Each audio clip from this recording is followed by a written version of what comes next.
ಹೂವಿನ ಬಟ್ಲಲ್ಲಿ ಕಿತ್ತು ತಂದೆ ನಕ್ಷತ್ರನೆಲ್ಲ ಕಟ್ಟಿ ಮುಗಿಸೋ ಹೊತ್ತಿಗೆ ಬೆಳಕಾದೋಯ್ತಲ್ಲ ಎಲ್ಲ ಮಾಯವಾಯ್ತಲ್ಲ. ಆ ಸರ್ವಶಕ್ತಿಯ ಕೃಪೆ ಅನ್ಸುತ್ತೆ ಇನ್ನೇನು ಮುಗೀತು, ನಾವು ಮುಂದೆ ಏನೂ ಮಾಡೋಕ್ಕಾಗಲ್ಲ ಅಂತ ಬೇಜಾರಲ್ಲಿರ್ಬೇಕಾದ್ರೆ ಈ ವ್ಯಕ್ತಿ ಇಷ್ಟು ದಿನ ಅದೆಲ್ಲಿದ್ನೋ ಗೊತ್ತಿಲ್ಲ, ಆದ್ರೆ ಈಗ ಮುಂದೆ ಬಂದಿದ್ದಾನೆ. ಸ್ವತಂತ್ರ ಭಾರತದ ಇತಿಹಾಸದಲ್ಲೇ ಇಂತಹ ಪ್ರಕರಣ ಮತ್ತೊಂದಿರಲಾರದು. ಸಾಕ್ಷಿ ತಾನೇ ಕೇಳ್ತಾ ಇದ್ರಿ, ಸಾಕ್ಷಿ ತಾನೇ ಬೇಕಿತ್ತು ನಿಮ್ಗೆಲ್ಲ. ಈಗ ಒಂದು ಜೀವಂತ ಸಾಕ್ಷಿ ಮುಂದೆ ಇದೆ, ಈಗ ನ್ಯಾಯ ಇಸ್ಕೊಡಿ.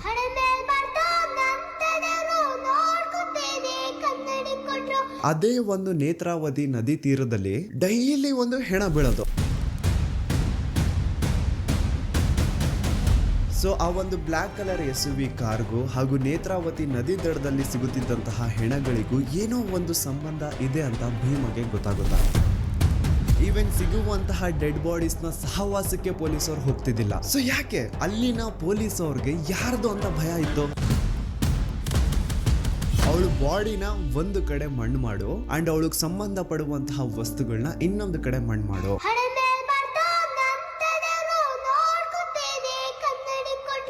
ಪಾಪ ಹುಡುಗಿ ಯಾರ ಮಗಳಿದ್ಲೋ ಗೊತ್ತಿಲ್ಲ, ಆದ್ರೆ ಮಣ್ಣಲ್ಲಿ ಗುರ್ತಿಲ್ದೇನೆ ಮಣ್ಣಾಗ್ಬಿಟ್ಟಿರ್ತಾಳೆ.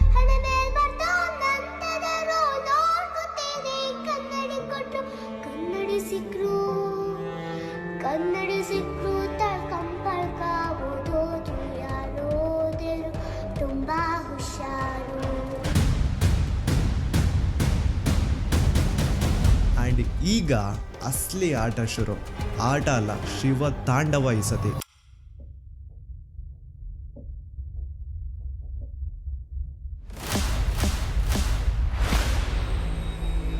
27 ಫೆಬ್ರವರಿ 2025.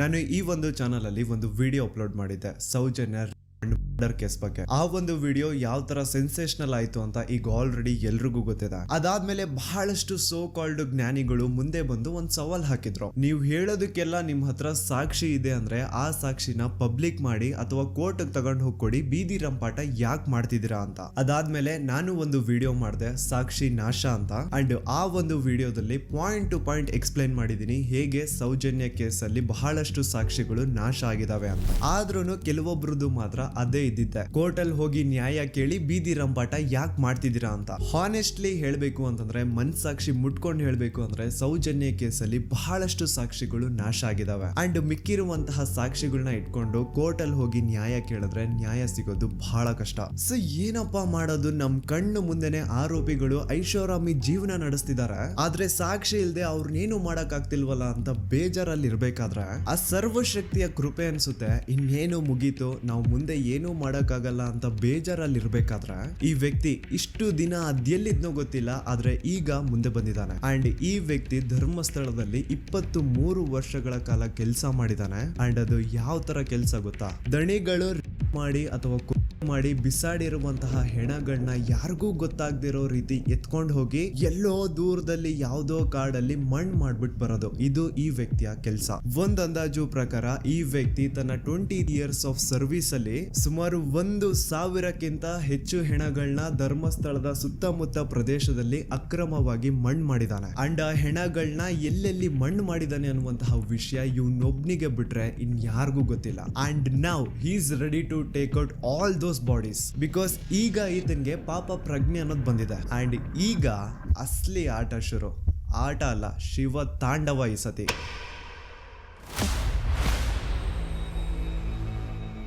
ಇಯರ್ 1995 ಮಂಡ್ಯ ಜಿಲ್ಲೆಯ ಒಂದು ಚಿಕ್ಕ ಹಳ್ಳಿ, ಹೆಸರು ರಾಂಪುರ ಅಂತ. ಈ ಊರಲ್ಲಿ 17 ವರ್ಷದ ಒಬ್ಬ ಹುಡುಗ ಇರ್ತಾನೆ. ಅಂಡ್ ಇವನ್ ಹೆಸರೇ ಭೀಮಾ ಅಂತ. ಒಂದು ದಲಿತ ಕುಟುಂಬಕ್ಕೆ ಬಿಲಾಂಗ್ ಮಾಡುವಂತಹ ಈ ಹುಡುಗನ್ಗೆ ಓದು ಬರಹ ಅನ್ನೋದು ತಲೆಗೆ ಹತ್ತಿರಲ್ಲ. ಸೊ ಇವನು ಸ್ಕೂಲ್ಗೂ ಸಹ ಹೋಗದೆ ಊರಲ್ಲಿ ಖಾಲಿ ಪಿಲಿ ಓಡಾಡ್ಕೊಂಡಿರ್ತಾನೆ. ಭೀಮಾಗೆ ಒಬ್ಬ ಅಣ್ಣ ಇರ್ತಾನೆ. ಅಂಡ್ ಅವನು ಧರ್ಮಸ್ಥಳದಲ್ಲಿ ಇರುವಂತಹ ಶ್ರೀ ಮಂಜುನಾಥ ಸ್ವಾಮಿ ದೇವಸ್ಥಾನದಲ್ಲಿ ಈಗ ಆಲ್ರೆಡಿ ಕೆಲಸ ಮಾಡ್ತಾ ಇರ್ತಾನೆ. ಈ ಕಡೆ ಊರಲ್ಲಿ ಭೀಮಾ ಸ್ಕೂಲ್ಗೂ ಸಹ ಹೋಗದೆ ಎಲ್ಲೋ ಎಲ್ಲೂ ಕೆಲ್ಸಕ್ಕೆ ಸಹ ಹೋಗದೆ ಸುಮ್ನೆ ಊರಲ್ಲಿ ಖಾಲಿ ಪಿಲಿ ಓಡಾಡ್ತಾ ಇರೋದನ್ನ ನೋಡಕ್ಕಾಗ್ದೆ ಭೀಮ ಅವ್ರ ಅಣ್ಣ ಭೀಮನ ತನ್ನ ಜೊತೆಗೆ ಧರ್ಮಸ್ಥಳ ಕರ್ಕೊಂಡ್ ಬಂದು ಅದೇ ಶ್ರೀ ಮಂಜುನಾಥ ಸ್ವಾಮಿ ದೇವಸ್ಥಾನದಲ್ಲಿ ಕೆಲ್ಸಕ್ಕೆ ಸೇರಿಸ್ತಾನೆ. ತನ್ನ ಅಣ್ಣನ ಸಹಾಯದಿಂದ ಧರ್ಮಸ್ಥಳಕ್ಕೆ ಬಂದಂತಹ ಭೀಮಗೆ ಅಲ್ಲೇ ಇರುವಂತಹ ಶ್ರೀ ಮಂಜುನಾಥ ಸ್ವಾಮಿ ದೇವಸ್ಥಾನದಲ್ಲಿ ಕೆಲ್ಸನೂ ಸಹ ಸಿಗುತ್ತೆ. ಕೆಲ್ಸ ಏನಪ್ಪಾ ಅಂತಂದ್ರೆ ನೇತ್ರಾವತಿ ಸ್ನಾನ ಘಟ್ಟ ಹತ್ರ ಕಸ ಹೊಡೆಯುವಂತಹ ಕೆಲ್ಸ. ಆ ಒಂದು ನೇತ್ರಾವತಿ ಸ್ನಾನ ಘಟ್ಟ ಆ ರೀಜನ್ ಏನಿತ್ತು ಅದನ್ನ ನೀಟಾಗಿ ಇಟ್ಕೊಳ್ಳೋದು ಇವನ್ ಡ್ಯೂಟಿ. ಇವನ್ಗೆ 25 ರೂಪಾಯಿ ಸ್ಟಾರ್ಟಿಂಗ್ ಸಂಬಳ ಇರುತ್ತೆ ಅಂಡ್ ಇರೋದಕ್ಕೆ ಅಂತ ಮಾಹಿತಿ ಕಚೇರಿ ಮೇಲೆ ಒಂದು ರೂಮ್ ನು ಸಹ ಕೊಟ್ಟಿರ್ತಾರೆ. ಇನಿಷಿಯಲ್ ಡೇಸ್ ಅಲ್ಲಿ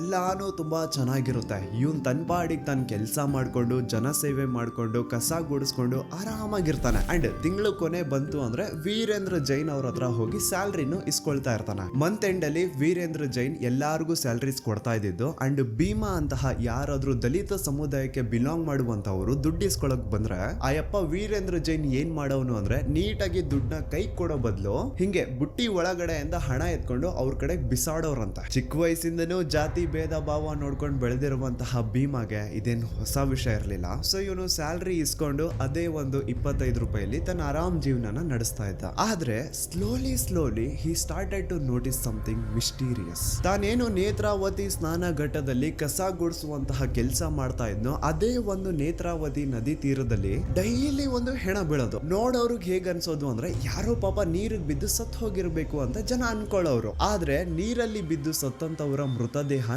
ನೀರಲ್ಲೇ ಸಿಗ್ಬೇಕು ಹೊರತು ದಡದಲ್ಲಿ ಹೇಗ್ ಸಿಗುತ್ತೆ? ಏನ್ ಆ ಶವಗಳು ಇಷ್ಟೊತ್ತು ನೀರಲ್ಲಿದ್ದಿದ್ ಸಾಕು ಇನ್ನು ಹೋಗ್ಬಿಟ್ಟು ದಡದಲ್ಲಿ ಮಲ್ಕೊಳ್ಳುವ ಅಂತ ಎದ್ದು ಬರೋಕಾಗುತ್ತಾ? ಇಲ್ಲ ತಾನೆ. ಸೊ ಇದೇ ಒಂದು ಡೌಟ್ ಭೀಮಗೆ ಬರುತ್ತಾ. ಈಗ ಭೀಮ ಪ್ರತಿಯೊಂದು ಸೂಕ್ಷ್ಮವಾಗಿ ಅಬ್ಸರ್ವ್ ಮಾಡ್ಲಿಕ್ಕೆ ಸ್ಟಾರ್ಟ್ ಮಾಡ್ತಾನೆ. ಕೆಲವೊಂದ್ಸತಿ ಏನಾಗೋದು ಅಂದ್ರೆ ರಾತ್ರಿ ಹೊತ್ತಲ್ಲಿ ನೇತ್ರಾವತಿ ನದಿ ಹತ್ರ ಒಂದು ಬ್ಲಾಕ್ ಕಲರ್ SUV ಕಾರ್ ಕಾಣಿಸ್ಕೊಳ್ಳೋದಂತ. ಆ ಕಾರ್ನ ನಂಬರು ಈಗ ಭೀಮಗೆ ನೆನಪಿರೋ ಹಾಗೆ 505 ಇರಬೇಕು. ಸೊ ಈ ಕಾರು ಯಾವಾಗೆಲ್ಲ ನೇತ್ರಾವತಿ ನದಿ ಹತ್ರ ಕಾಣಿಸ್ಕೊಳ್ಳೋದು ಅದ್ರ ನೆಕ್ಸ್ಟ್ ದಿನ ಅದೇ ಒಂದು ನೇತ್ರಾವತಿ ನದಿ ಹತ್ರ ಒಂದು ಹೆಣ ಸಿಗೋದು. ಸೊ ಆ ಒಂದು ಬ್ಲಾಕ್ ಕಲರ್ SUV ಕಾರ್ಗೂ ಹಾಗೂ ನೇತ್ರಾವತಿ ನದಿ ದಡದಲ್ಲಿ ಸಿಗುತ್ತಿದ್ದಂತಹ ಹೆಣಗಳಿಗೂ ಏನೋ ಒಂದು ಸಂಬಂಧ ಇದೆ ಅಂತ ಭೀಮಗೆ ಗೊತ್ತಾಗುತ್ತಾ. ಆದ್ರೆ ಅವನು ಈ ವಿಚಾರನ ಯಾರ ಜೊತೆನೂ ಹಂಚ್ಕೊಳ್ಳಲ್ಲ. ಯಾಕೆ ಬೇಕ್ಬಿಡು ನಮ್ಗೆ ಅಂತ ಸುಮ್ಮನೆ ಇರ್ತಾನೆ. ದೆನ್ ಬರ್ತಾ ಭೀಮ ಕೆಲ್ಸಕ್ಕೆ ಸೇರ್ಕೊಂಡಿದ್ದು 2-3 ವರ್ಷ ಆದ್ಮೇಲೆ ಭೀಮನ ಸೂಪರ್ವೈಸರ್ ರಾಜೇಂದ್ರ ದಾಸ್ ಭೀಮನ ಕರೆಸಿ ಒಂದು ಅಪರಿಚಿತ ಮಹಿಳೆಯ ಹೆಣ ಸಿಕ್ಕಿದೆ, ಅದನ್ನ ಯಾರಿಗೂ ಗೊತ್ತಾಗ್ದಿರೋ ರೀತಿ ಎಲ್ಲಾದ್ರೂ ದೂರದಲ್ಲಿ ತಗೊಂಡು ಹೋಗಿ ನೀನ್ ಮಣ್ಣು ಮಾಡ್ಬೇಕು. ಇಷ್ಟನೋ ಕಷ್ಟನೋ ಭೀಮ ಈ ಒಂದು ಕೆಲ್ಸನ ಒಪ್ಕೊಳ್ಳೇಬೇಕಿತ್ತು, ಇಲ್ಲ ಅನ್ನೋ ಆಗಿರ್ಲಿಲ್ಲ. ಏನೋ ಇದೊಂದ್ಸತಿ ಈ ಕೆಲ್ಸ ಮಾಡು ಅಂತವ್ರೆ ಬಿಡು ಮಾಡ್ಕೊಡುವ ಅಂತ ಭೀಮ ಆ ಕೆಲ್ಸನ ಮಾಡ್ಕೊಡ್ತಾನೆ. ಆದ್ರೆ ಮುಂದೆ ಹೋಗಿ ಅಪರಿಚಿತ ಹೆಣಗಳನ್ನ ಅಕ್ರಮ ಹೂತ್ ಹಾಕೋದೆ ಭೀಮನ ಕೆಲಸ ಆಗೋಗುತ್ತಾ. ಯಾವ ಒಂದು ಮಾಹಿತಿ ಕಚೇರಿ ಮೇಲೆ ಭೀಮಗೆ ರೂಮ್ ಕೊಟ್ಟಿದ್ರೋ ಅದೇ ಒಂದು ಮಾಹಿತಿ ಕಚೇರಿಯಿಂದ ಭೀಮಗೆ ಡೈಲಿ ಕಾಲ್ ಬರುತ್ತಾ. ಅಂಡ್ ಆ ಕಾಲ್ ಅಲ್ಲಿ ಭೀಮನ ಸೂಪರ್ವೈಸರ್ಸ್ ಇಂತಿಂತ ಕಡೆ ಹೆಣ ಬಿದ್ದಿದೆ ಅಂತ ಹೇಳೋರು. ಅಲ್ಲಿಗೆ ಭೀಮ ಹೋಗಿ ಆ ಹೆಣನ ಎತ್ಕೊಂಡು ಯಾರಿಗೂ ಗೊತ್ತಾಗದಿರೋ ರೀತಿ ಕದ್ದು ಮುಚ್ಚಿ ಎಲ್ಲಾದ್ರೂ ದೂರದ ಪ್ರದೇಶದಲ್ಲಿ ಅದನ್ನ ಮಣ್ಣು ಮಾಡ್ಬಿಟ್ಟು ಬರೋನು. ಡೈಲಿ 1-2 ಹೆಣಗಳನ್ನ ಹೂತಾಕೋದೆ ಇದನ್ ಕೆಲಸ. ಬೆಳಿಗ್ಗೆ ಒಂದು ಹೆಣ ಬಿದ್ದಿದೆ ಹೋಗಿ ಹೂತಾಕಿ ಬಾ ಅಂತ ಮಾಹಿತಿ ಕಚೇರಿಯಿಂದ ಕಾಲ್ ಬರೋದು. ತಕ್ಷಣಕ್ಕೆ ಭೀಮ ಹೋಗಿ ಆ ಒಂದು ಹೆಣನ ಹೂತಾಕಿ ಬಂದು ಚೂರ್ ರೆಸ್ಟ್ ಮಾಡ್ತಿದ್ದಂಗೆ ಸಂಜೆ ಅಷ್ಟರಲ್ಲಿ ಇನ್ನೊಂದ್ಸತಿ ಕಾಲ್ ಬರೋದು. ಅಗೇನ್ ಭೀಮ ಹೋಗಿ ಇನ್ನೊಂದು ಹೆಣನ ಅಕ್ರಮವಾಗಿ ಹೂತಾಕ್ ಬರೋನು. ಈ ಭೀಮ ಈ ತರ ಬಹಳಷ್ಟು ಹೆಣಗಳನ್ನ ಅಕ್ರಮವಾಗಿ ಹೂತಾಕಿದಾನೆ. ಅಂಡ್ ತನ್ನ ಹೂತಾಕಿರುವಂತಹ ಹೆಣಗಳಲ್ಲಿ ಬಹಳಷ್ಟು ಹೆಣಗಳು ಹೆಂಗಸರ್ದಿರುತ್ತೆ ಹಾಗೂ ಅಪ್ರಾಪ್ತ ವಯಸ್ಸಿನ ಬಾಲಕಿಯರ್ದಿರುತ್ತೆ. ಸೊ ಭೀಮಗೆ ಆಗಿಂದಾನೆ ಪಾಪ ಪ್ರಜ್ಞೆ ಅನ್ನೋದು ಕಾಡ್ತಾ ಇರುತ್ತೆ. ಅಂಡ್ ಇವನು ಬೇಸತ್ ಹೋಗಿರ್ತಾನೆ ತಾನು ಮಾಡ್ತಿರುವಂತಹ ಕೆಲ್ಸದಿಂದ. ಇವನ್ಗೂ ಮದ್ವೆ ಆಗಿರುತ್ತೆ, ಮಕ್ಕಳಿರ್ತಾರೆ, ಅದನ್ನು ಹೆಣ್ಣು ಮಕ್ಕಳಿರ್ತಾರೆ. ಸೊ ಕಂಡವ್ರ ಹೆಣ್ಮಕ್ಳನ್ನ ಅವ್ರ ಮನೆಯವ್ರಿಗೂ ತಿಳಿಸದೆ ಪ್ರಾಪರ್ ಅಂತ್ಯಕ್ರಿಯೆ ಅನ್ನೋದು ಮಾಡದೆ ತಾನು ಹೋಗಿ ಅಕ್ರಮವಾಗಿ ಮಣ್ಣು ಮಾಡಿ ಬರ್ತಾ ಇದ್ರೆ ಎಲ್ಲಿ ಆ ಪಾಪ ತನ್ನ ಮಕ್ಕಳಿಗೂ ತಟ್ಟುಬಿಡುತ್ತೆ ಅನ್ನೋದೊಂದು ಭಯ ಇವನ್ಗೆ. ಆದ್ರೆ ಬೇರೆ ಆಪ್ಷನ್ ಇಲ್ಲ, ಬೇರೆ ವಿಧಿನೇ ಇಲ್ಲ. ಆ ಮಾಹಿತಿ ಕಚೇರಿ ಅವ್ರಿಗೆ ತನ್ನ ಸೂಪರ್ವೈಸರ್ಸ್ಗೆ ನಾನು ಇನ್ಮೇಲೆ ಇಂದ ಈ ಕೆಲಸ ಮಾಡಲ್ಲ ಅಂತ ಏನಾದ್ರು ಹೇಳ್ಬಿಟ್ರೆ ಅವರು ಇವನ್ನ ತುಂಡಾಗಿ ಕತ್ತರಿಸ್ತೀವಿ ಅಂತ ಹೆದರ್ಸಿರ್ತಾರ. ಹೋಗ್ಲಿ ಅಟ್ಲೀಸ್ಟ್ ಪೊಲೀಸ್ ಅವ್ರಿಗಾದ್ರೂ ಈ ವಿಷಯನ ತಿಳಿಸೋಣ, ಪೊಲೀಸ್ ಅವರಿಂದಾದ್ರೂ ಹೆಲ್ಪ್ ತಗೊಳ್ಳೋಣ ಅಂದ್ರೆ ಅಲ್ಲಿನ ಪೊಲೀಸ್ ಅವರು ಬೆಳ್ತಂಗಡಿ ಪೊಲೀಸ್ ಸ್ಟೇಷನ್ ನ ಪೊಲೀಸ್ ಅವರೆಲ್ಲ ವೀರೇಂದ್ರ ಜೈನ್ ನ ಚಾಟುಗಳು. ಅವ್ರಿಗೆ ಸರ್ಕಾರದಿಂದ ಒಂದು ಸಂಬಳ ಸಿಗ್ತಾ ಇದ್ರೆ ವೀರೇಂದ್ರ ಜೈನ್ ಇಂದ ಇನ್ನೊಂದು ಸಂಬಳ ಸಿಗ್ತಾ ಇರುತ್ತೆ. ಭೀಮ ತನ್ನ ಕಣ್ಣಾರೆ ಕಂಡಿದ್ದಾನೆ ಈ ಬೆಳ್ತಂಗಡಿ ಪೊಲೀಸ್ ಅವರು ಪ್ರತಿ ತಿಂಗಳು 1ನೇ ತಾರೀಕು ವೀರೇಂದ್ರ ಜೈನ್ ನ ಮನೆ ಮುಂದೆ ಬಂದು ನಾಯಿಗಳ ತರ ನಿಂತಿರೋರಂತ. ಅಂಡ್ ವೀರೇಂದ್ರ ಜೈನ್ ಬಂದು ಅವ್ರಗಳಿಗೆ ಬಿಸ್ಕೆಟ್ ತರ ಹಣ ಹಂಚ್ತಾ ಇದ್ದಿದ್ದು. ಆಗಿನ ಬೆಳ್ತಂಗಡಿ ಪೊಲೀಸ್ ಅವರು ಎಷ್ಟು ಕರಪ್ಟೆಡ್ ಇದ್ರು ಅಂತ ಒಂದು ಇನ್ಸಿಡೆಂಟ್ ಮೂಲಕ ನಿಮ್ಗೆ ಎಕ್ಸ್ಪ್ಲೇನ್ ಮಾಡ್ತೇನೆ. 2010 ಧರ್ಮಸ್ಥಳ ಕಲ್ಲೇರಿ ಹತ್ರ ಒಂದು ರೋಡ್ ಸೈಡ್ ಅಲ್ಲಿ ಪೆಟ್ರೋಲ್ ಪಂಪ್ ಇರೋ ವೀರೇಂದ್ರ ಜೈನ್ ಇರ್ತಾರ. ಹೋಗ್ಲಿ ಅಟ್ಲೀಸ್ಟ್ ಪೊಲೀಸ್ ಅವ್ರಿಗಾದ್ರೂ ಈ ವಿಷಯನ ತಿಳಿಸೋಣ, ಪೊಲೀಸ್ ಅವರಿಂದಾದ್ರೂ ಹೆಲ್ಪ್ ತಗೊಳ್ಳೋಣ ಅಂದ್ರೆ ಅಲ್ಲಿನ ಪೊಲೀಸ್ ಅವರು, ಬೆಳ್ತಂಗಡಿ ಪೊಲೀಸ್ ಸ್ಟೇಷನ್ ನ ಪೊಲೀಸ್ ಅವರೆಲ್ಲ ವೀರೇಂದ್ರ ಜೈನ್ ನ ಚಾಟುಗಳು. ಅವ್ರಿಗೆ ಸರ್ಕಾರದಿಂದ ಒಂದು ಸಂಬಳ ಸಿಗ್ತಾ ಇದ್ರೆ ವೀರೇಂದ್ರ ಜೈನ್ ಇಂದ ಇನ್ನೊಂದು ಸಂಬಳ ಸಿಗ್ತಾ ಇರುತ್ತೆ. ಭೀಮಾ ತನ್ನ ಕಣ್ಣಾರೆ ಕಂಡಿದ್ದಾನೆ, ಈ ಬೆಳ್ತಂಗಡಿ ಪೊಲೀಸ್ ಅವರು ಪ್ರತಿ ತಿಂಗಳು 1ನೇ ತಾರೀಕು ವೀರೇಂದ್ರ ಜೈನ್ ನ ಮನೆ ಮುಂದೆ ಬಂದು ನಾಯಿಗಳ ತರ ನಿಂತಿರೋರಂತೆ. ಅಂಡ್ ವೀರೇಂದ್ರ ಜೈನ್ ಬಂದು ಅವ್ರಗಳಿಗೆ ಬಿಸ್ಕೆಟ್ ತರ ಹಣ ಹಂಚ್ತಾ ಇದ್ದಿದ್ದು. ಆಗಿನ ಬೆಳ್ತಂಗಡಿ ಪೊಲೀಸ್ ಅವರು ಎಷ್ಟು ಕರಪ್ಟೆಡ್ ಇದ್ರು ಅಂತ ಒಂದು ಇನ್ಸಿಡೆಂಟ್ ಮೂಲಕ ನಿಮ್ಗೆ ಎಕ್ಸ್ಪ್ಲೇನ್ ಮಾಡ್ತೇನೆ. 2010 ಧರ್ಮಸ್ಥಳ ಕಲ್ಲೇರಿ ಅವರು ಬೆಳ್ತಂಗಡಿ ಪೊಲೀಸ್ ಸ್ಟೇಷನ್ ನ ಪೊಲೀಸ್ ಅವರೆಲ್ಲ ವೀರೇಂದ್ರ ಜೈನ್ ನ ಚಾಟುಗಳು. ಅವ್ರಿಗೆ ಸರ್ಕಾರದಿಂದ ಒಂದು ಸಂಬಳ ಸಿಗ್ತಾ ಇದ್ರೆ ವೀರೇಂದ್ರ ಜೈನ್ ಇಂದ ಇನ್ನೊಂದು ಸಂಬಳ ಸಿಗ್ತಾ ಇರುತ್ತೆ. ಭೀಮಾ ತನ್ನ ಕಣ್ಣಾರೆ ಕಂಡಿದ್ದಾನೆ, ಈ ಬೆಳ್ತಂಗಡಿ ಪೊಲೀಸ್ ಅವರು ಪ್ರತಿ ತಿಂಗಳು 1ನೇ ತಾರೀಕು ವೀರೇಂದ್ರ ಜೈನ್ ನ ಮನೆ ಮುಂದೆ ಬಂದು ನಾಯಿಗಳ ತರ ನಿಂತಿರೋರಂತೆ. ಅಂಡ್ ವೀರೇಂದ್ರ ಜೈನ್ ಬಂದು ಅವ್ರಗಳಿಗೆ ಬಿಸ್ಕೆಟ್ ತರ ಹಣ ಹಂಚ್ತಾ ಇದ್ದಿದ್ದು. ಆಗಿನ ಬೆಳ್ತಂಗಡಿ ಪೊಲೀಸ್ ಅವರು ಎಷ್ಟು ಕರಪ್ಟೆಡ್ ಇದ್ರು ಅಂತ ಒಂದು ಇನ್ಸಿಡೆಂಟ್ ಮೂಲಕ ನಿಮ್ಗೆ ಎಕ್ಸ್ಪ್ಲೇನ್ ಮಾಡ್ತೇನೆ. 2010 ಧರ್ಮಸ್ಥಳ ಕಲ್ಲೇರಿ ಹತ್ರ ಒಂದು ರೋಡ್ ಸೈಡ್ ಅಲ್ಲಿ ಪೆಟ್ರೋಲ್ ಪಂಪ್ ಇರುತ್ತೆ. ಅಂಡ್ ಆ ಒಂದು ಪೆಟ್ರೋಲ್ ಪಂಪ್ ಇಂದ ಸುಮಾರು 200 ಮೀಟರ್ ದೂರ, ಸ್ವಲ್ಪ ಜನರ ಕಡಿಮೆ ಓಡಾಟ ಇರುವಂತಹ ಜಾಗದಲ್ಲಿ ಒಂದು 14ರಿಂದ 15 ವರ್ಷದ ಹುಡುಗಿಯ ಹೆಣ ಬಿದ್ದಿರೋತ. ಯಾರೋ ಆ ಹುಡುಗಿನ ಮರ್ಡರ್ ಮಾಡಿ ಸಾಯಿಸಿದ್ದಾರೆ ಅಂತ ಆ ಹುಡುಗಿಯ ದೇಹ ನೋಡಿದ್ರೇನೆ ಕ್ಲಿಯರ್ ಆಗಿ ಗೊತ್ತಾಗ್ತಾ ಇರುತ್ತೆ. ಆ ಹುಡುಗಿಯ ಮೈ ಮೇಲೆ ಒಂದು ಶರ್ಟ್ ಮಾತ್ರ ಇರುತ್ತೆ, ಕೆಳಗಡೆ ಸ್ಕರ್ಟ್ ಆತರ ಏನೂ ಇರಲ್ಲ, ಇನ್ನರ್ ವೇರ್ಸ್ ಸಹ ಮಿಸ್ಸಿಂಗ್ ಇರ್ತವೆ. ಅಂಡ್ ಆ ಹುಡುಗಿಯ ಸ್ಕೂಲ್ ಬ್ಯಾಗ್, ಬುಕ್ಸ್ ಎಲ್ಲ ಅಲ್ಲೆಲ್ಲೇ ಬಿದ್ದಿರ್ತವೆ. ಭೀಮನ ಮಾಹಿತಿ ಕಚೇರಿ ಅವರು ಆ ಹುಡುಗಿಯ ಹೆಣ ಸಿಕ್ಕಿದೆ ಅಂತೆ, ಅವಳನ್ನ ಮಣ್ಣು ಮಾಡ್ಬಿಟ್ ಬಾ ಅಂತ ಸ್ಪಾಟ್ ಕಳ್ಸಿರ್ತಾರೆ. ಅಂಡ್ ಭೀಮಾ ಸ್ಪಾಟ್ ಬಂದು ನೋಡ್ತಾನೆ, ಅಲ್ಲಿ ಆಲ್ರೆಡಿ ಆ ಹುಡುಗಿಯ ಮೃತದೇಹ ಹತ್ರ ಇಬ್ರು ಪೊಲೀಸ್ ಅವ್ರು ನಿಂತಿರ್ತಾರೆ. ಹೇಳ್ಬೇಕು ಅಂದ್ರೆ ಅನ್ನ ತಿನ್ನೋ ಮನುಷ್ಯರು ಏನಾದ್ರು ಆ ಪೊಲೀಸ್ ಅವ್ರು ಆಗಿದ್ರೆ ಆ ಹುಡುಗಿ ಯಾರು, ಅವಳು ಯಾರ ಮಗಳು, ಅವಳು ಅಲ್ಲಿಗೆ ಹೇಗ್ ಬಂದ್ಲು, ಅವಳ ಜೊತೆ ಆತರ ಘೋರ ಕೃತ್ಯ ಮಾಡಿದವ್ರು ಯಾರು, ಅದನ್ನೆಲ್ಲ ಕಂಡು ಹಿಡಿದು ಆ ಹುಡುಗಿಯ ಬಾಡಿನ ಮನೆಯವ್ರಿಗೆ ತಲುಪಿಸ್ಬೇಕಿತ್ತು. ಆದ್ರೆ ಪೊಲೀಸ್ ಅವರು ಏನ್ ಮಾಡ್ತಾರೆ ಗೊತ್ತಾ, ಸ್ಪಾಟ್ಗೆ ಭೀಮಾ ಬಂದಿದ ತಕ್ಷಣ ಅವನ ಕೈಯಿಂದ ಒಂದು ಗುಂಡಿ ತೋಡಿಸಿ ಆ ಒಂದು ಗುಂಡಿ ಒಳಗಡೆ ಆ ಹುಡುಗಿಯ ಬಾಡಿನ ಮುಚ್ಚಾಕು ಅಂತ ಹೇಳ್ತಾರೆ. ಆ ಕಡೆ ಭೀಮಾ ಗುಂಡಿನ ತೋಡ್ತಾ ಇರ್ಬೇಕಾದ್ರೆ ಈ ಕಡೆ ಪೊಲೀಸ್ ಅವ್ರಿಗೆ ಆ ಹುಡುಗಿಯ ಸ್ಕೂಲ್ ಬುಕ್ಸ್ ಇಂದ ಅವಳ ಅಡ್ರೆಸ್ ಸಿಕ್ಕಿರುತ್ತೆ, ಪಟ್ರಾಮೆ ವಿಲೇಜ್ ಅಂತ ಇರುತ್ತೆ. ಇದನ್ನ ಕೇಳಿಸ್ಕೊಂಡು ಭೀಮಾ ಹೇಳ್ತಾನೆ, ಸರ್ ಅಡ್ರೆಸ್ ಸಿಕ್ಕಿದೆ ಅಲ್ಲ, ಅಟ್ಲೀಸ್ಟ್ ಮನೆಯವ್ರಿಗೆ ವಿಷಯ ಆದ್ರೂ ತಿಳಿಸಿ, ಅವ್ರಾದ್ರೂ ಅಟ್ಲೀಸ್ಟ್ ಈ ಹುಡುಗಿಗೆ ಪ್ರಾಪರ್ ವೇಲಿ ಅಂತ್ಯಕ್ರಿಯೆ ಆದ್ರೂ ಮಾಡ್ಕೊಳ್ತಾರೆ ಅಂತ ಹೇಳಿದ್ರೆ ಆ ಪೊಲೀಸ್ ಆಫೀಸರು ಮುಚ್ಕೊಂಡು ನಿನ್ಗೆ ಹೇಳಿರುವಂತಹ ಕೆಲಸ ನೀನ್ ಮಾಡು ಅಂತ ಅವಾಜ್ ಹಾಕ್ತಾನಂತೆ. ಪಾಪ ಆ ಹುಡುಗಿ ಯಾರ ಮಗಳಿದ್ಲೋ ಗೊತ್ತಿಲ್ಲ, ಆದ್ರೆ ಮಣ್ಣಲ್ಲಿ ಗುರ್ತಿಲ್ದೇನೆ ಮಣ್ಣಾಗ್ಬಿಟ್ಟಿರ್ತಾಳೆ. ಇದೇ ತರ ಸುಮಾರು ಜನ ಹೆಂಗಸರದು, ಅಪ್ರಾಪ್ತ ವಯಸ್ಸಿನ ಬಾಲಕಿಯರದು ಎಷ್ಟೋ ಹೆಣಗಳನ್ನ ಭೀಮಾ ಅಕ್ರಮವಾಗಿ ಪೊಲೀಸ್ ಅವ್ರ ಮುಂದೆನೆ ಮಣ್ಣು ಮಾಡಿರ್ತಾನೆ.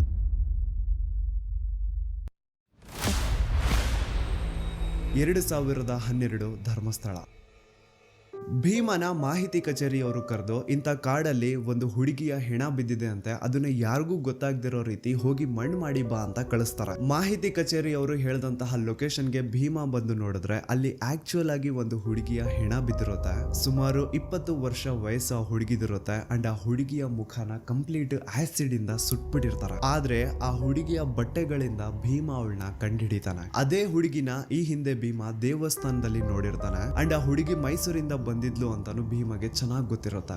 ಸೊ ನಿನ್ನೆ ದೇವಸ್ಥಾನದಲ್ಲಿ ನೋಡಿದಂತಹ ಅದೇ ಹುಡುಗಿ ಈಗ ಅವನ್ ಮುಂದೆ ಹೆಣ ಆಗಿ ಬಿದ್ದಿರ್ತಾಳೆ. ಅವಳ ದೇಹದ ಮೇಲೆ ಸರಿಯಾದ ಬಟ್ಟೆಗಳಿರಲ್ಲ, ಒಳ ಉಡುಪುಗಳೆಲ್ಲ ಕಾಣೆ ಆಗಿರ್ತವೆ, ಬಾಡಿ ಮೇಲೆಲ್ಲ multiple fractures and clearly body ನೋಡಿ ಗೊತ್ತಾಗ್ತಾ ಇರುತ್ತೆ ಅವಳ ಜೊತೆ ಇದೆ ಅಂತ. ಅಂಡ್ ಅವಳ ದೇಹನ ಒಂದು ನ್ಯೂಸ್ ಪೇಪರ್ ಇಂದ ಕವರ್ ಮಾಡಿರ್ತಾರೆ ಹಾಳಾದವರು. ಭೀಮಾಗೆ ಮಾಹಿತಿ ಕಚೇರಿಯವರು ಏನ್ ಹೇಳಿರ್ತಾರೆ ಅಂದ್ರೆ ಅವಳ ಬಾಡಿನ ಒಂದು ಕಡೆ ಮಣ್ಣು ಮಾಡು ಅಂಡ್ ಅವಳಿಗೆ ಸಂಬಂಧ ಪಡುವಂತಹ ವಸ್ತುಗಳನ್ನ ಇನ್ನೊಂದು ಕಡೆ ಮಣ್ಣು ಮಾಡು, ಎರಡು ಒಂದೇ ಕಡೆ ಇರಬಾರ್ದು ಅಂತ ಕ್ಲಿಯರ್ ಇನ್ಸ್ಟ್ರಕ್ಷನ್ಸ್ ಕೊಟ್ಟಿರ್ತಾರೆ. ಮಾಹಿತಿ ಕಚೇರಿಯ ತನ್ನ ಸೂಪರ್ವೈಸರ್ಸ್ ಹೇಳ್ದಂಗೆ ಭೀಮಾ 2 ಗುಂಡಿ ತೋಡಿ 2 ಬೇರೆ ಬೇರೆ ಕಡೆ ಗುಂಡಿ ತೋಡಿ ಒಂದರಲ್ಲಿ ಆ ಹುಡುಗಿಯ ದೇಹನ ಮುಚ್ಚಾಕ್ತಾನೆ, ಇನ್ನೊಂದರಲ್ಲಿ ಅವಳಿಗೆ ಸಂಬಂಧ ಪಡುವಂತಹ ವಸ್ತುಗಳನ್ನ ಮುಚ್ಚಾಕ್ತಾನೆ. ಇದೇ ರೀತಿ ಭೀಮ ಆ ಒಂದು ಧರ್ಮಸ್ಥಳದ ಸುತ್ತಮುತ್ತ ಪ್ರದೇಶದಲ್ಲಿ ಎಷ್ಟು ಹೆಣಗಳನ್ನ ಅಕ್ರಮವಾಗಿ ಊತಾಕಿದನೋ ಅವನ್ಗೆನೆ ಲೆಕ್ಕ ಇಲ್ಲ. ಹೆಂಗಸರು, ಅಪ್ರಾಪ್ತ ವಯಸ್ಸಿನ ಬಾಲಕಿಯರು, ಭಿಕ್ಷುಕರು, ಈವನ್ ದೇವಸ್ಥಾನದ ಮುಂದೆ ಬಂದು ಕುತ್ಕೊಳ್ತಿದ್ದಂತಹ ಭಿಕ್ಷುಕರನ್ನು ಸಹ ಆ ದರಿದ್ರ ನನ್ನ ಮಕ್ಕಳು ಬಿಟ್ಟಿರ್ಲಿಲ್ಲ. ಈ ಟೆಂಪಲ್ ಮ್ಯಾನೇಜ್ಮೆಂಟ್ ಅವ್ರಿಗೇನು ಅಂತಂದ್ರೆ, ನೋಡಿ ನಮ್ ಧರ್ಮಸ್ಥಳದಲ್ಲಿ ಒಬ್ರು ಭಿಕ್ಷುಕರಿಲ್ಲ ಅಂತ ತೋರಿಸ್ಕೊಳ್ಳೋ ಆಸೆ. ಅದ್ರ ಸಲುವಾಗಿ ಈ ಟೆಂಪಲ್ ಮ್ಯಾನೇಜ್ಮೆಂಟ್ ಅವರು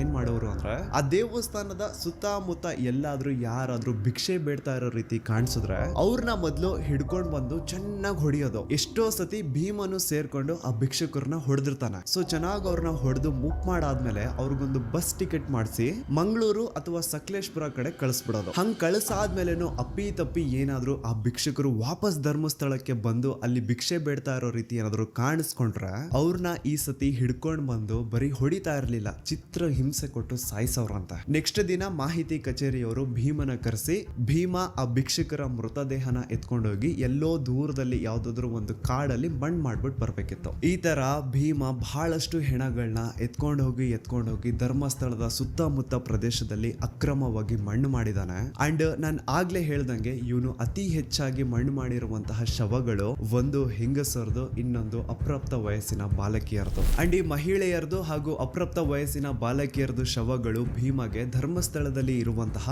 ರಜತಾದ್ರಿ, ಗೋದಾವರಿ, ಸಾಕೇತ್, ನೇತ್ರಾವತಿ, ಗಂಗೋತ್ರಿ ಅಂಡ್ ನರ್ಮದಾ ಈ ಒಂದು ಹೆಸರಿರುವಂತಹ ಲಾಡ್ಜಸ್ ಅಲ್ಲಿ ಅವುಗಳ ರೂಮ್ಸ್ ಅಲ್ಲಿ ಸಿಗ್ತಾ ಇದ್ದಿದ್ದು. ಅಂಡ್ ಈ ಎಲ್ಲಾ ಲಾಡ್ಜಸ್ ದಣಿಗಳದು. ಅಂಡ್ ಆ ಹೆಣ್ಮಕ್ಳದ್ದು ಏನು ಶವಗಳು ಸಿಗ್ತಾ ಇತ್ತೋ ಅವ್ರ ಮೈ ಮೇಲೆ ಪ್ರಾಪರ್ ಬಟ್ಟೆಗಳು ಇರ್ತಾ ಇರ್ಲಿಲ್ಲ.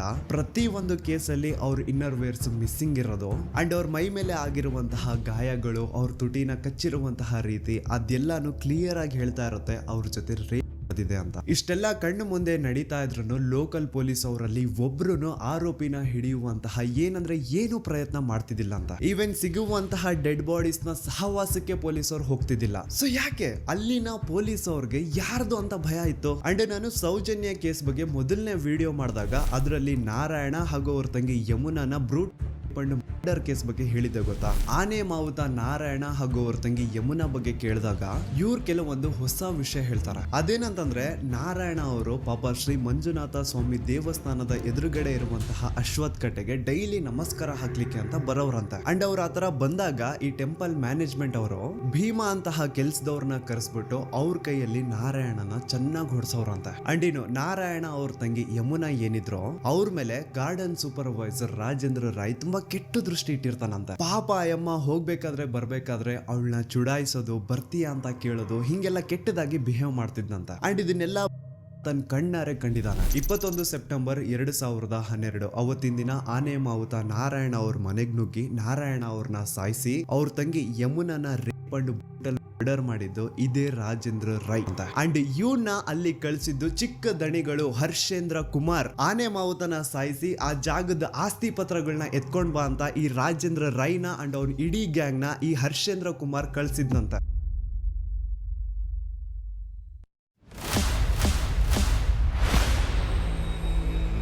9 ಅಕ್ಟೋಬರ್ 2012 ಭೀಮಾ ಊರಿಗೆ ಹೋಗಿರ್ತಾನೆ. ಅಂಡ್ ಮಧ್ಯರಾತ್ರಿ 11-12 ಗಂಟೆ ಹಾಗೆ ಭೀಮನ ಮ್ಯಾನೇಜರ್ ಆದಂತಹ ಬಾಲಕೃಷ್ಣ ಅವ್ರ ಕಡೆಯಿಂದ ಕಾಲ್ ಬರುತ್ತೆ. ಅಂಡ್ ಅವರು ಕಾಲ್ ಮಾಡಿ, ಎಲ್ಲಿದ್ಯಾ, ಬೇಗ ಬಾ, ಇಲ್ಲಿ ಒಂದು ಹುಡುಗಿಯ ಹೆಣ ಬಿದ್ದಿದೆ, ಇದನ್ನ ಬೇಗ ಮಣ್ಣು ಮಾಡಬೇಕು ಅಂತ ಕರೀತಾರೆ. ಆದ್ರೆ ಭೀಮಾ, ಇಲ್ಲ ಸಾಹೇಬ್ರೆ, ನಾನು ಊರಿಗೆ ಬಂದಿದ್ದೀನಿ, ಬರೋಕ್ಕಾಗಲ್ಲ ಅಂತ ಹೇಳಿದಾಗ, ಹಾ ನೀನ್ ಊರಿಗೆ ಹೋಗಿದ್ಯಾ, ಹೇಳ್ದೆ ಕೇಳ್ದೆ ಯಾವಾಗ ಊರಿಗೆ ಹೋದೆ ನೀನು, ನಿಮ್ಗೆಲ್ಲ ಹೇಳೋರ್ ಕೇಳೋರು ಯಾರು ಇಲ್ವಾ ಅಂತ ಬೈಕೊಂಡು ಕಾಲ್ ಕಟ್ ಮಾಡ್ತಾರೆ. ನೆಕ್ಸ್ಟ್ ದಿನ ಅಂದ್ರೆ 10 ಅಕ್ಟೋಬರ್ 2012 ಭೀಮಾ ಊರಿಂದ ಧರ್ಮಸ್ಥಳಕ್ಕೆ ವಾಪಸ್ ಬರ್ತಾನೆ. ಅಂಡ್ ಬಂದಾದ್ಮೇಲೆ ಅವನಿಗೆ ಗೊತ್ತಾಗುತ್ತೆ, ಹಿಂದಿನ ದಿನ ಮಧ್ಯರಾತ್ರಿ ತನ್ನ ಮ್ಯಾನೇಜರ್ ಬಾಲಕೃಷ್ಣ ಕಾಲ್ ಮಾಡಿ ಯಾವ ಒಂದು ಹುಡುಗಿಯ ಹೆಣನ ಹೂತಾಕ್ಬೇಕು ಅಂತ ಹೇಳಿದ್ನೋ ಆ ಹೆಣ ಬೇರೆ ಯಾರ್ದು ಅಲ್ಲ, ಸೌಜನ್ಯದಿರುತ್ತೆ. ಮೇ ಬಿ ಹಿಂದಿನ ದಿನ ಏನಾದ್ರೂ ಭೀಮಾ ಧರ್ಮಸ್ಥಳದಲ್ಲೇ ಇದ್ದಿದ್ರೆ ಸೌಜನ್ಯನ ಬಾಡಿನೇ ಸಿಗ್ತಾ ಇರ್ಲಿಲ್ಲ ಅನ್ಸುತ್ತೆ. ಯಪ್ಪಾ,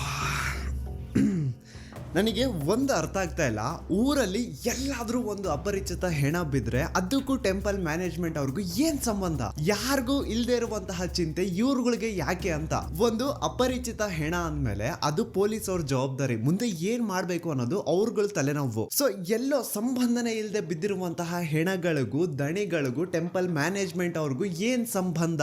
ಈ ಪ್ರಶ್ನೆನ ನೀವು ನನಗ್ ಕೇಳೋದಲ್ಲ, ಆ ನಕಲಿ ಧರ್ಮಾಧಿಕಾರಿ ಇದಾನಲ್ವಾ ಅವನ್ಗೆ ಹೋಗ್ಬಿಟ್ಟು ಕೇಳಿ. ಯಾಕಪ್ಪ, ಎಲ್ಲಿ ಅಪರಿಚಿತ ಹೆಣ ಸಿಕ್ಕರು ಯಾಕೆ ನಿಮ್ಮವ್ರು ಹೋಗ್ಬಿಟ್ಟು ಅದನ್ನ ಅಕ್ರಮವಾಗಿ ಹೂತಾಕ್ ಬರೋರು, ಯಾಕೆ ಈ ಕೆಲಸನ ಮಾಡೋರು? ಈ ಪ್ರಶ್ನೆನ ನೀವು ಹೋಗ್ಬಿಟ್ಟು ಆ ಧರ್ಮಾಧಿಕಾರಿಗೆ, ಆ ಟೆಂಪಲ್ ಮ್ಯಾನೇಜ್ಮೆಂಟ್ ಅವ್ರಿಗೆ ಕೇಳಿ.